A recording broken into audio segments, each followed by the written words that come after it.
જૂનાગઢ લોકસભાના ભાજપના ઉમેદવાર રાજેશ ચુડાસમા જેને 5 લાખની લીડથી જીત એક મોટો પડકાર હોવાનો સ્વીકાર કર્યો। એબીપી અસ્મિતા સાથેની વાતચીતમાં રાજેશ ચુડાસમાએ સ્વીકાર કર્યો કે 5 લાખની લીડ એ ન માત્ર તેમના પણ તમામ ઉમેદવારો માટે મોટો પડકાર છે। જો કે પડકાર હોવા છતાં 5 લાખની લીડથી જીતનો ભરોસો પણ વ્યક્ત કર્યો। ચુડાસમાએ કહ્યું, પ્રધાનમંત્રી નરેન્દ્ર મોદી આજે જૂનાગઢમાં જનસભાને સંબોધિત કરવાના છે ત્યારે પડકારો ઓછા થશે। ચુડાસમાએ તો ત્યાં સુધી કહ્યું કે મોદી મેજિકના કારણે સમીકરણો બદલાઈ જશે। રાજેશભાઈ ચુડાસમા જૂનાગઢ બીજેપીના ઉમેદવાર સાંસદ મારી સાથે છે। રાજેશભાઈ સતત ત્રીજી વાર જનતાની વચ્ચે જવાનું, સાથે જ 5 લાખની લીડથી જીતનો સંકલ્પ, કેટલો મોટો પડકાર? હંમેશા 5 લાખની લીડ, ખાસ કરીને ગ્રામીણ વિસ્તાર હોય, દરિયાઈ કાંઠો હોય, 5 લાખની લીડ એ હંમેશા પડકાર કહી શકાય। પણ હંમેશા ભારતીય જનતા પાર્ટીનો કાર્યકર્તા એ પડકારની સામે પરિશ્રમ કરી અને પરિણામ આપતો કાર્યકર્તા છે, એટલે મને વિશ્વાસ છે કે અમે આ પડકાર પણ પાર કરીશું। આ તમામની વચ્ચે સ્વાભાવિક જ આખું ગામ જાણે છે, આ હકીકત પણ છે કે જે પણ સ્થિતિ હોય, પ્રધાનમંત્રીનો પ્રવાસ થાય અને સ્થિતિઓ બદલાઈ જાય। જે પણ નાની મોટી અડચણો હોય રાજનીતિમાં, પ્રધાનમંત્રીનો આજનો પ્રવાસ, આજની સભા તમારા કાર્યકર્તાઓ, સમર્થકો માટે કેટલી ઉર્જાવાન?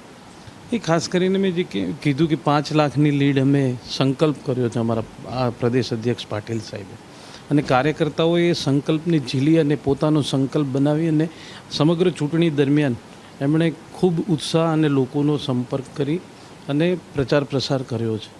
સ્વાભાવિક રીતે જ્યારે નરેન્દ્રભાઈ આવતા હોય તો એનો વધારે ફાયદો થતો હોય, તો એ અમારી લીડમાં અમારો જે સંકલ્પ છે એ પૂરો કરવામાં પૂરેપૂરી મદદ મળશે।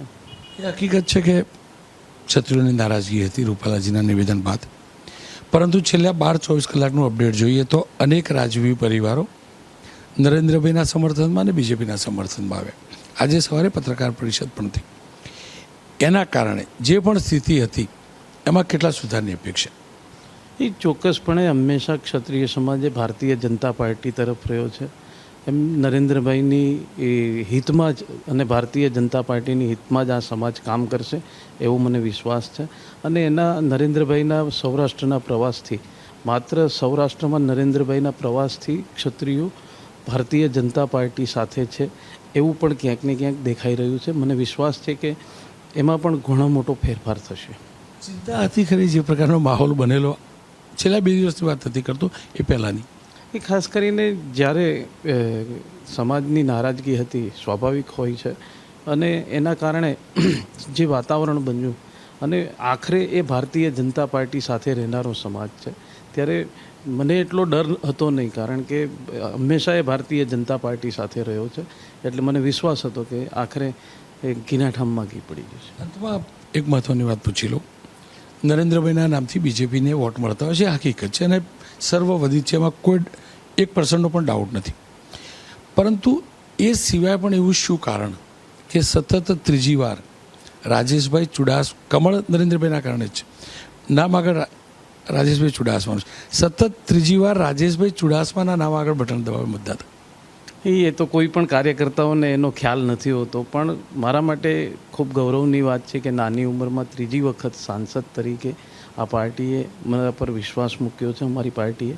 ખાસ કરીને જ્યારે મારી પોતાની વાત કરું તો નાની ઉંમરમાં ધારાસભ્ય તરીકે પણ મને ગૌરવ પ્રાપ્ત કર્યું, આ નાની ઉંમરમાં પ્રદેશ પાર્લામેન્ટરી બોર્ડના મેમ્બર તરીકે પણ કામ કરવાનો મોકો મળ્યો, પ્રદેશ યુવા મોરચાનો ઉપાધ્યક્ષ, પ્રદેશ મંત્રી।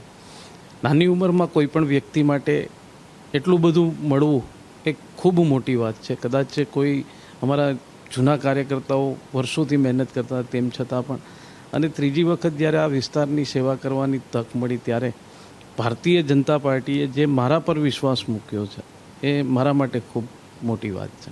કોંગ્રેસના ઉમેદવાર અને બીજેપીના ઉમેદવાર બંને વચ્ચે પક્ષ ભૂલી જઈએ તો ભેદ કરવો હોય કે રાજેશભાઈને જ મત મળે આનંદ નહીં, તો એ શું મુદ્દા હોઈ શકે?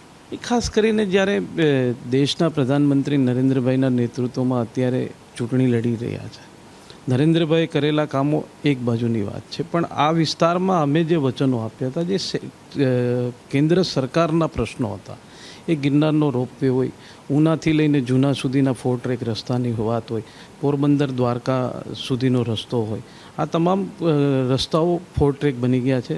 સાથે સાથે પ્રવાસન ક્ષેત્રમાં સાસણનો વિકાસ થયો, સોમનાથ પવિત્ર વિકાસ યાત્રાધામનો વિકાસ થયો, ગિરનાર રોપવે બન્યો, અહીંયા ખેડૂતો માટે કોકોનટ બોર્ડ બન્યું.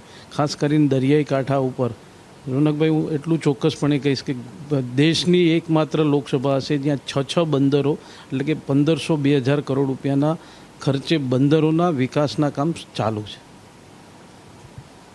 કેટલી લીડનો વિશ્વાસ? એ ખાસ કરીને જ્યારે અમારો અત્યારે એક જ સંકલ્પ છે કે અમારે 5 લાખની લીડથી જીતવું છે અને એ જ સંકલ્પ સાથે અમે આગળ વધી રહ્યા છીએ.